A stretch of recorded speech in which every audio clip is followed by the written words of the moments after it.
Hello everyone! In this video I'm going to talk about two of my favorite stories we read this year, which are Antarctica and The Kitchen Boy. I've chosen them not only because I believe there are many similarities between them, which I'll try to show through my analysis, but because they are great pieces that I believe to be very rich in content.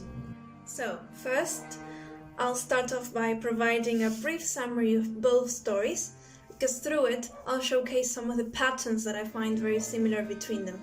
Specifically, as you can tell from the title of the video, in terms of how power and punishment is shown.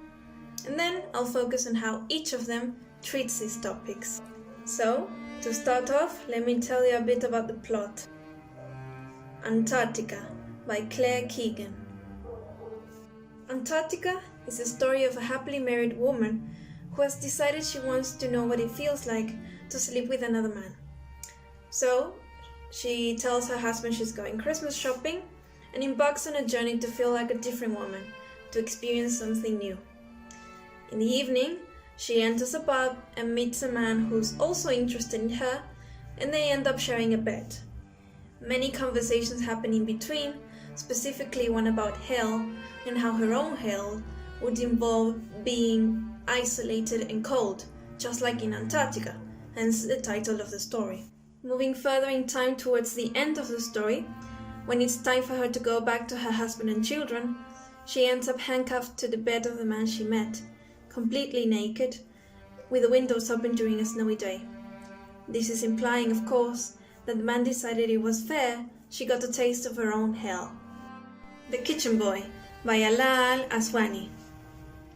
The Kitchen Boy is a story about the brilliant and recently graduated doctor Hisham.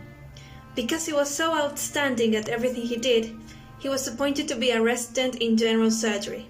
What he didn't know, however, was that his skills or grades would not matter whatsoever, since he was just going to be working as a kitchen boy, basically one who handles the cleaning in between surgeries.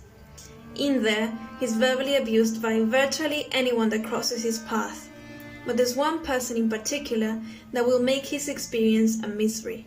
In this case, we would be talking about Dr. Bassioni, who's the chairman of the Department of Surgery that will not allow for him to pass his exam unless he pleases him. After a lot of asking around, Hisham seems to find out what needs to be done in order to please him, and the abuse finally stops, and he ends up being the second hand of Dr. Bassioni. So now, I'll focus specifically on what makes this story so similar.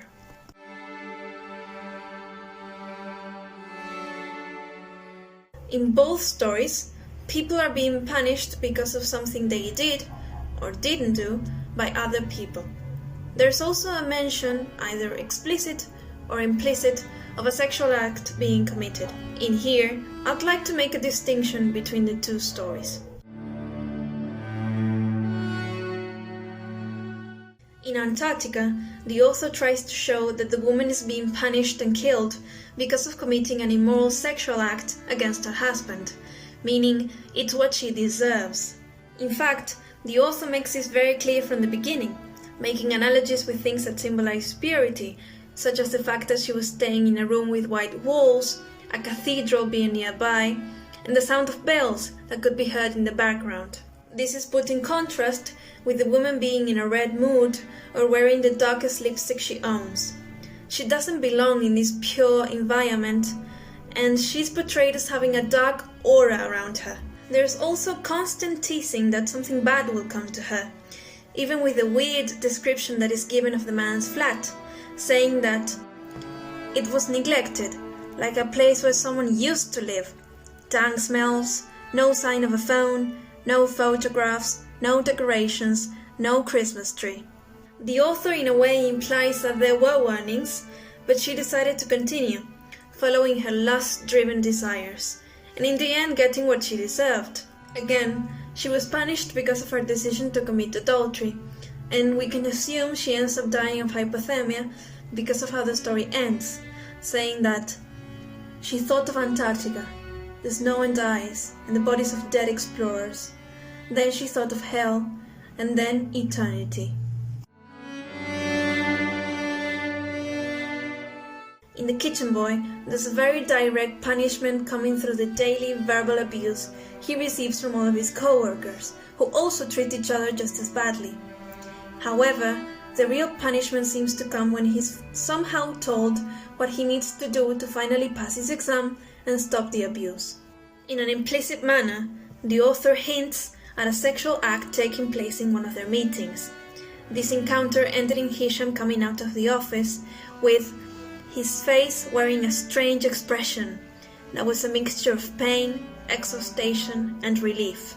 Of course, the situation is not new to the other workers in the hospital, since they're all waiting outside, gossiping about the fact that it finally happened, being aware and complicit of the situation. As we said before, he was being punished daily, not only because he was a new person in the department, but also because he hadn't been able to please Dr. Bassioni yet, as we can see from this quote that says, "Our professor, Dr. Bassioni, loves anyone who gives himself wholly and completely to his work.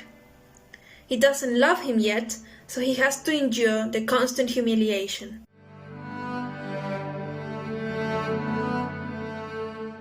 Now I'll focus on the people that I believe to be the victims. Both in Antarctica and in The Kitchen Boy, Hisham and the woman are constantly put down to make them feel they are less deserving than a human. The victimizers do this either by objectifying them or even comparing them to animals. In Antarctica, for example, there's a quote that says, "He stroked her arm, petting her like an animal." And he even compares her to being a sneaky cat.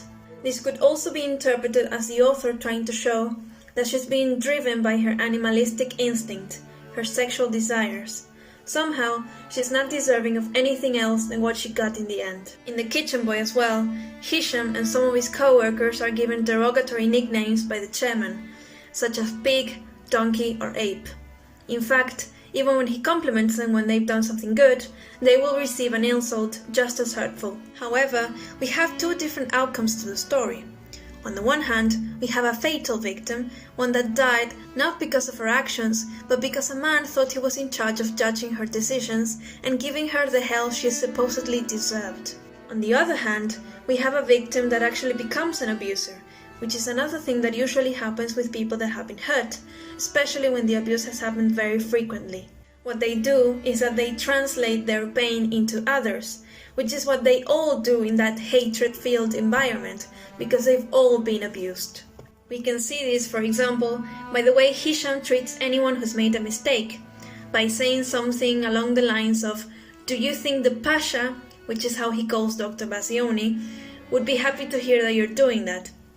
And as we've seen, the chain of abuse is maintained.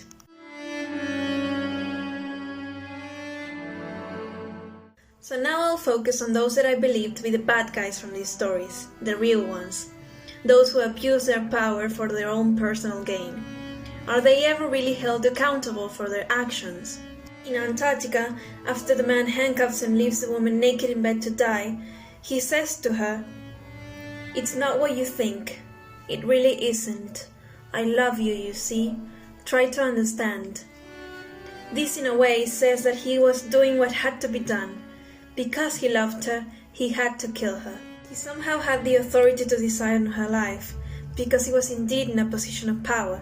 She couldn't move or scream, and he made sure she didn't. Again, her life is taken, and no comment is made about any kind of retaliation or punishment coming towards him for killing her. In fact, he says he needs to go to work, as if nothing ever happened. In The Kitchen Boy, Dr. Bassioni continues to thrive in the field, and now with Hisham on his side, he will probably gain even more power and victimize other people in the process. Everyone knows about the abuse. Everyone knows what needs to happen in order to get a proper job in the department. Yet no one does anything to stop this. It's the norm. It's what needs to happen. Because Dr. Bassioni is, above all, and let us not forget this, an exceptional surgeon. As I said before, the men in these stories are kept in their position of power, despite them being abusive or dangerous, and are able to move on with their lives as if nothing ever happened. However, I think there's a clear difference in the message the authors are trying to convey with these stories.